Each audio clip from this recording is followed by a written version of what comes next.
Our word for today is rise up. Rise up, taken from our first reading from the book of the prophet Jeremiah, chapter 18, at the very beginning. This word came to Jeremiah from the Lord. Rise up, be off to the potter's house. There I will give you my message. Rise up, be off to the potter's house, and there I will give you my message. That's the only part we're going to read from the book of the prophet Jeremiah today, where the word actually comes from. But what I wanted to point out is often that's what the Lord calls us to do. He calls us into action before he reveals his whole plan for us, before he tells us exactly what he wants us to do.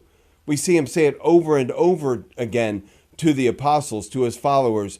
Get up, rise up, let's go, time to go. What do we need to do? At the very end in the Garden of Gethsemane, right before he is to be arrested, he uses again that same phrase, rise up. What does it mean? It means get ready. We've got difficult times ahead. Have confidence in me.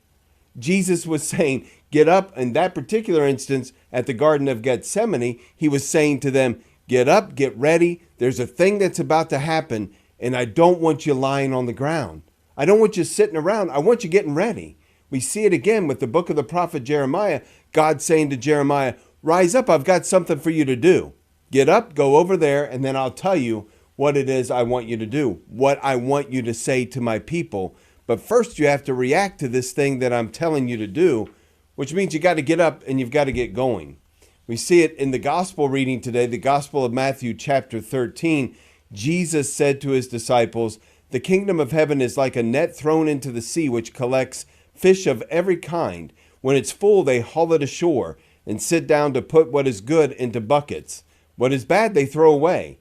Thus it will be at the end of the age. The angels will go out and separate the wicked from the righteous and throw them into the fiery furnace where there will be wailing and grinding of teeth. Brothers and sisters, there's going to be a time when the Lord says to the angels, rise up, go separate them. It's time. So what are we doing? We're called to rise up now that we might prepare those as many souls as possible to be in the good buckets. In this parable, we're either in the good buckets or we're getting thrown away. Those that we love, those that we care for, those that we have some access to are either going to be in the good buckets or they're going to get tossed away, thrown into the place where there's wailing and grinding of teeth. And what do we see later in that gospel reading? Jesus says, do you understand all these things? The followers, his apostles, said yes.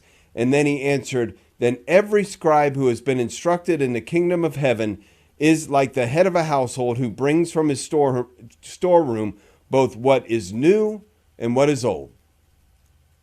The things that we are founded upon, the foundation that has been placed, but then what the Spirit of God is saying to us in the moment, that we might move forward with the grace that is sufficient for that moment to accomplish the work that is at hand.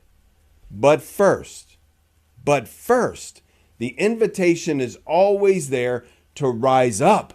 Let us rise up today, brothers and sisters. Let us rise up and do the thing that the Lord is calling us to do today. Let us have the effect that he has called us to have today, that we ourselves might be changed as we rise up, and that those around us might be changed as we encourage them to rise up as well.